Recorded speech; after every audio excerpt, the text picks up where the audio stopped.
Hello, dieters. My name is Jenny. I'm on round 2 of the hCG diet on day 19, and I'm coming to you with an update today to say happy days are here again. I pooped.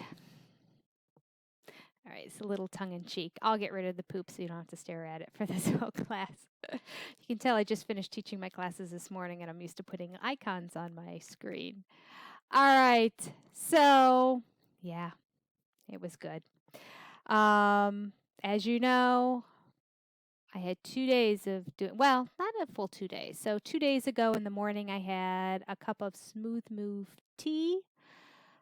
Finished it, added more hot water to that same tea bag, made another cup of tea. Nothing happened that day. So yesterday morning, I did the same thing, added a second tea bag to the one that was already in my cup that I never cleaned out to make extra stuff in there. Added the hot water, drank the whole thing, went to do a second one, and one of the bags basically burst. So I just kept stirring it up before each drink and drank a whole bunch of tea leaves and whatever else is in there because I figured, fiber can't hurt. I really wanted to poop. And not because I felt really constipated, surprisingly. It had been 6 days. And the scale did a gain all of a sudden for no real reason. But it made logical sense that 6 days in, without having a bowel movement, that the scale's going to go up because there is waste that needs to eventually get rid of. So as yesterday went on, I started to then feel not constipated, but feel like, oh, I think I'm going to have a bowel movement. By 3 o'clock, nothing had happened. So I went ahead and no, I take that back. It was earlier. It was like 1 o'clock. I had another cup of tea. I washed out my cup, got a brand new tea bag, added hot water, just drank 1 cup that time. And then by the evening, around 5, finally. So what did the scale say?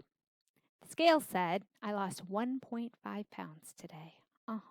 Yeah, that's right. I said it. 1.5 pounds. Exciting. Now, you know that I always say if you gain a whole pound in a given day or you lose a whole pound in a given day, it's just probably the way the scale registered on that given day, and that you really didn't gain that much in that one particular day, but it was over a longer period of time, and the scale just officially readjusted. Like you may have not drank a whole lot before you went to bed, and so you were more, had less um, water in your system, may have been a little bit more dehydrated, and the scale may reflect that. You could have drank a lot before going to bed and throughout the night and even had a sip in the morning, then get on the scale, and then that's going to affect it. There's overall water retention just in your body with edema and swelling and just retaining water because maybe you had a little more sodium. So all that comes into play. So you can't always look at each number and say, I lost this much fat, or I lost, it's just, there's a lot of factors that, so all our weight we take with a grain of salt, and then we look at it an overall view of how we did every couple of days or every week or so. Knowing that, as I mentioned before, the average on the protocol is to lose a half a pound a day. Average. You'll have days where you gain a little, you'll have days where you lose nothing, and then you'll have days where you lose a half a pound, and you'll have days where you lose a pound. It's an average, okay? That's just all right. That being said, I believe I lost a pound and a half yesterday. And we'll just leave it at that. All right, what am I going to talk about today? I thought about this a while ago and I didn't address it. And this is ironic because yesterday I was kind of in a down mood when I was doing my video. And that was just a little bit of like completely overwhelming stress that I had going on in my life getting this retreat together. And I knew that I had a list of 19 items I had to get accomplished yesterday in order to stay on track for the things I have to do today and tomorrow to get ready for my weekend retreat. Yesterday was the biggest day because I wanted to try to get as much as I could accomplished, knowing that I'm probably not going to get to everything and I'm going to have to table it. So that being said, well, let me backtrack a little bit. I suppose I should talk about what I ate. along this line, once I finish teaching my morning classes, I teach for about 4 hours in the morning online. I then afterwards make this video, and then I go on the treadmill for an hour, and then I begin the rest of my day, running errands, doing whatever needs to get done. Okay. Yesterday, I recorded my video during a trial that didn't show up or a class that didn't show up. So I basically had it all done by the time I finished teaching my classes. I did not get on the treadmill. I went straight to my list of things I had to do. And I thought, I'm going to knock some of these out first and then get on the treadmill and I'll feel better about it that I got some things accomplished. Well, before I knew it, it was 6:30 at night. I did not get on the treadmill. I was working on all of my projects all day. They were all things I had to do here, like welcome gifts and tying ribbons on things and creating tags for the Chinese raffle. And I mean, there was much filling people's orders because the shipment of product that people pre-ordered arrived yesterday. Filling all those orders, taking care of things, sending out emails, touching base with people about different specifics and money and whatnot. I mean, just I had a lot to do. A lot to do. So I went through and I was knocking all that out. Now, in the morning, before my second dose, I was down in the kitchen, and most of the stuff I was doing was upstairs yesterday, but I was down in the kitchen and I thought, oh, you know what? I think I'm a little hungry, but I don't have time to make a salad and that. And it's still kind of early. It was only like 11:30, 12:30, something like that. So I went and I heated up 3 of the turkey sausages that I like. So it's 100 calories right there, 1 carb for 3 turkey sausages. I ate that. That's all I had all day. Before I knew it, it was like 6:30. I still had something that I really wanted to accomplish, and I kept thinking, I'm not going to be able to sit down and relax and eat a salad until I get this done. It was like 7:40, 7:45 by the time I finished. I was so spent and so exhausted from I think most of it was just the mental taxing of it all and my brain constantly going and trying to figure things out. And I mean, some of the things were mindless in terms of putting bows on that, but a lot of it was like more logistical kind of stuff and making sure everyone's happy and contacting the hotel and just doing that kind of stuff and calling all the places for all the food, making sure all the catering was in line, and just like a lot of details like that that I had to take care of that I think I was mentally tapped out. And so it was in the evening, and I felt like I just want to take my evening dose and go to bed. That's what I wanted to do. But I knew it wasn't good to eat 100 calories and go to bed. So I thought, okay, I'm gonna make a small salad and then get going. By the time I just made it down to the kitchen, I was just looking at the refrigerator and I thought I have zero desire to pull out the lettuce and chop it up and make a salad. Would it have taken that long? No, no, it really wouldn't have. But I mean, I didn't have any bacon left, so I guess part of it was kind of like, well, what protein? And like my brain didn't even want to think about what protein I was going to put in the salad. Like that's where I was. So I thought I'm just going to heat up some of the meatballs because I already had the sausage today, and I'm just going to have some protein because I just think the protein is important for me and my body. So I went and I heated up 6. I normally have 3. So I had 6, which is 6 carbs. So that's a lot more carbs than I normally would have. So I had a total of 7 carbs throughout the day, which is not the end of the world. On any other diet, that would be amazing. They're like, keep your carbs below 30. Um, so I did have 7 carbs. I think I want to say there's about 140 calories, maybe. So about 280, so 380. So I only had like 380 calories throughout the whole day. Ate those meatballs and passed out. Woke up at 1:30 in the morning with my cat meowing because I hadn't fed him last night because I just was completely out of it. So that's what I ate. I mean, does that come into play a little bit? I don't know if that has anything to do with anything in terms of the scale, but we'll see today. So that's what I ate. Not protocol, but in the spirit of the protocol in terms of no carb. Well, no, I did have carbs. I had some protein carbs in there. Essentially no carbs. Yeah. So, yeah. Less than 500 calories, let's say. Okay. So, something I wanted to talk about in the past that I hadn't talked about is how I feel when I'm on hCG, which is why I say it's funny that I'm talking about this, because I said yesterday I was kind of like snapping at people the day before. I really wasn't snapping. I guess I've just been in such a good mood throughout this whole thing that to just kind of be serious and be like, no, do that, and I don't know, it is out of character for me. Um, and that is because when I'm on the hCG diet, I am in a better mood, feel better about myself, have more energy, and am happier than I am in my everyday life, which I find very interesting. And I didn't realize it. Well, the first time I did this diet 3 years ago. Okay, so anytime I've done any other diet before, everyone knows that the monster of Jenny dieting rears its ugly head. Don't eat that. Don't make toast in the house. Don't bring home pizza. Don't do this. You can't use the toaster oven. You can't heat up anything where it'll waft up and I can smell it if I'm not in the kitchen. Like, I have all these rules because I just struggle when I'm on the diets. So 3 years ago, when I went on this diet, my husband heard that I was going to be eating 500 calories a day. He just thought I was completely insane. And yeah, this will last maybe 3 days top. There I was, like 2 weeks into the diet, bopping downstairs, going, "Hey, how's everyone doing?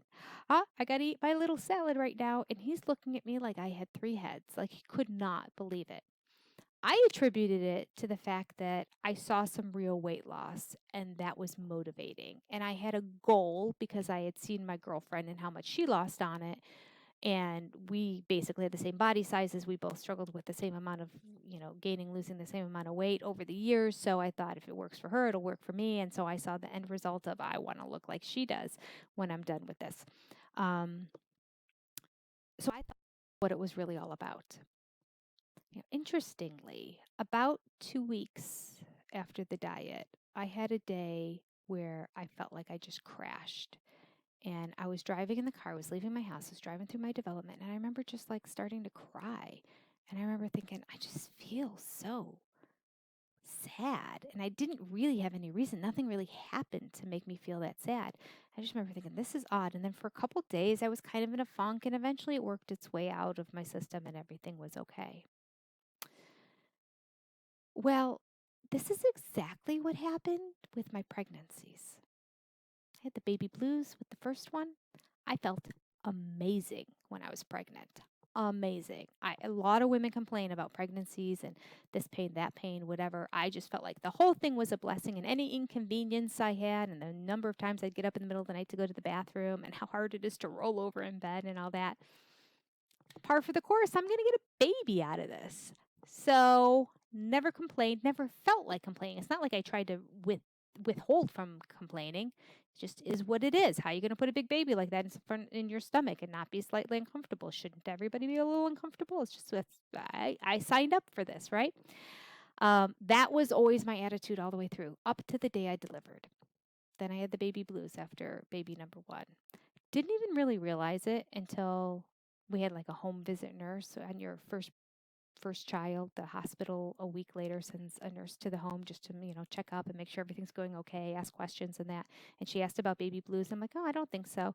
And then she paused and she looked at my husband and she said, does she have the baby blues? And I was really insulted because I just answered her question. And he goes, well, maybe a little bit. And that made me cry. Which is clearly that I was in the baby blues at him just saying that, as opposed to me going, what are you talking about? I'm fine. What makes you say that? Clearly, I had been emotional and a little bit sad during that time. Now, my daughter also, they thought she had meningitis. She was only home for 2 or 3 days. We went back into the hospital for a week. I mean, like things happen. So I attributed it to that. Okay. Baby number two comes around after baby number two was born. I think I would have been considered mildly depressed. Again, not identifying it. Thinking that I'm overwhelmed. Yes, I'm overwhelmed. That's because I have a 22-month-old that I'm trying to take care of who is eating her own food on her own sleep schedule, in diapers. And then I have this newborn and she was colicky. And not like the colicky that at 7 o'clock at night it starts and then they cry all night. Colicky, like, I'm going to cry all day. The only time I won't cry is when I am asleep. That kind of colicky. So after a couple months of that, it will grate on you. And obviously, and then I had a girlfriend come up to me at one point and say, if sometimes I just know with my kids, sometimes you just might need to go see a doctor and get something to kind of, yeah, I don't remember how she put it, but I just remember being hugely insulted. And I come to learn that when you are in it, it's hard for you to see it and identify it. And clearly, both times, completely insulted, refused to accept help. Let this be a lesson if you ever find somebody in a situation. It is hard to approach somebody and say, "You don't look happy. We need to do something about this." At least nobody could approach me in the right way. I don't know what the right words are. Maybe the way I just said that to be like really blunt and bold, like, "I love you and I care about you." But I interpreted it as I'm not doing a good job as a mom. I should be over the moon excited. I've been looking forward to this. I had the most amazing pregnancy. I couldn't wait for baby number two. And the fact that I'm looking like I'm not happy means I'm failing at my job. All right, so that was number two. Baby number three, I went on, was it?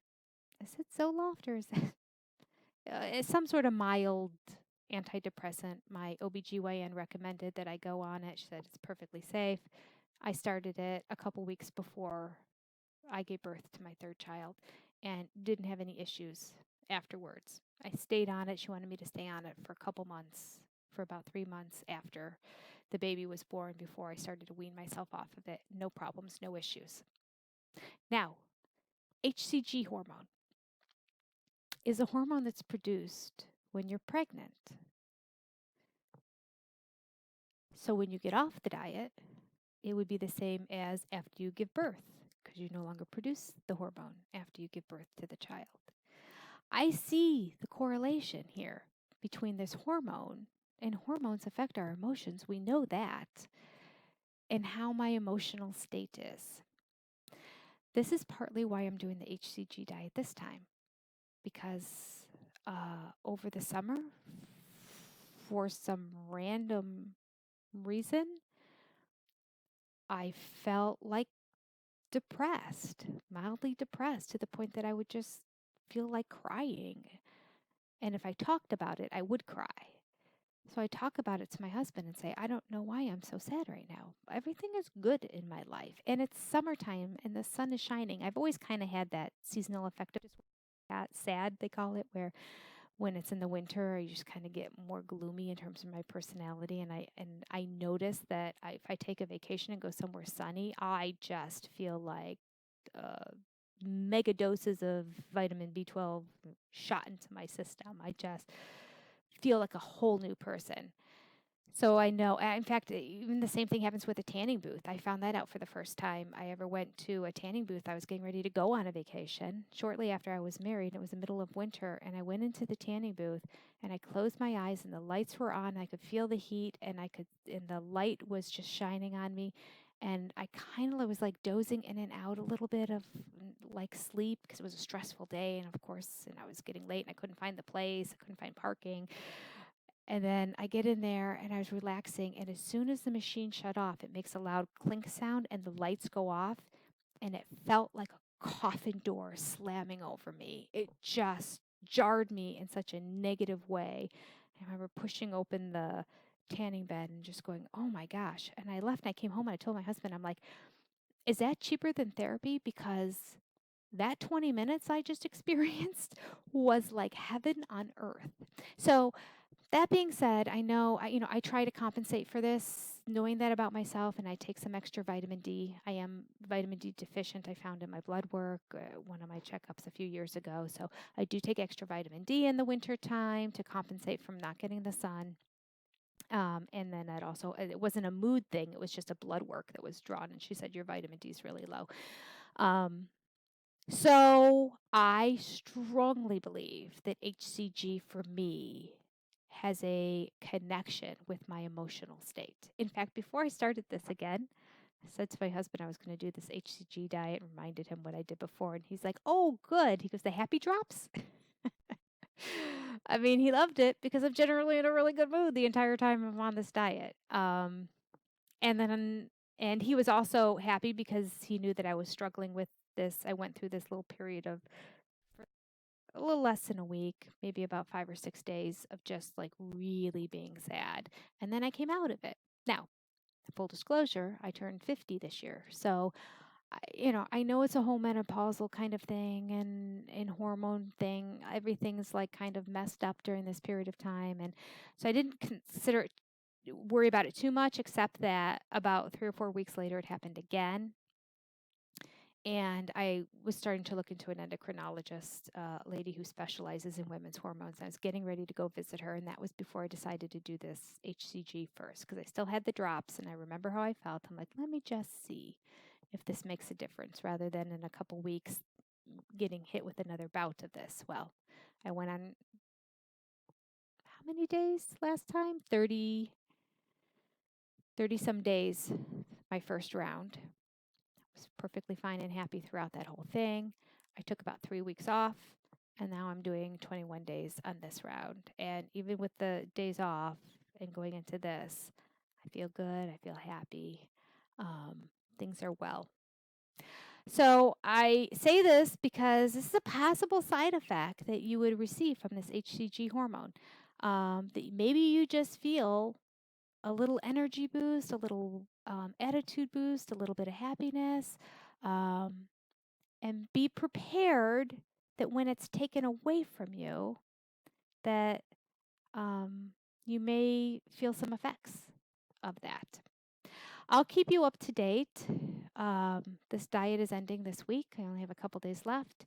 And so, in about 6 weeks or so, we'll see how things are going. Ironically, it's also getting into like the darkest time of the year, which is not good. But I will start taking regularly my vitamin D as soon as I'm finished with this. My vitamin D are in gel caps, and so I know they're kind of oil based. So I don't want to take them right now, and I don't need them right now. So I'll start those after this diet, and I'll let you know how things go and how I feel a little bit later. I'm gonna sneeze. I'm sorry. Um, And yeah, if you can relate to this at all, let me know down below. I've done a lot of research on this, or tried to. I've done a lot of digging on the internet and found nothing about the correlation of it affecting your emotions, the hCG hormone in your emotions. Um, so, so we'll see. If I hit another crash, I have this information. That's partly why I did it too. Is before I go to the endocrinologist and just say that I have this cyclical cycle of kind of getting depressed, doesn't seem to really be in correlation with menstruation or anything. It just kind of comes and goes, and I need to figure it out. I thought, let me do this first so I have some actual concrete data. If I could say, I took this hormone for X amount of time and I felt great throughout the whole thing, which is what's happening right now. All right. So enjoy the happy drops. I hope they make you happy too, but I hope that if they do, they don't make you so happy that you come crashing afterwards at the very end. And we'll see. So now we're going to see how my emotions are after I get off hCG, and we're going to see how my hair hangs on after hCG this time. So a lot of experiments going on in this round as I head into what I'm going to call my pseudo P3, because I know I'm not going to be completely carb free in P3. That's a horrible way, right? Horrible way, but all right, we'll see. We'll see I'll figure out after I get through this weekend. Maybe I'll come up with a plan to help myself. All right, tomorrow I'm going to talk about some numbers I found where I was trying to do I was doing calorie restriction on my own and keeping track of my weight every day. I had a goal of what I wanted to lose in a certain amount of days, and I wrote that down, and then I had my actual weights next to it. So I want to talk about that and compare that to hCG to let you know how I personally do on hCG versus how I do when I just try to do my own diet on my own. All right, that's it for today.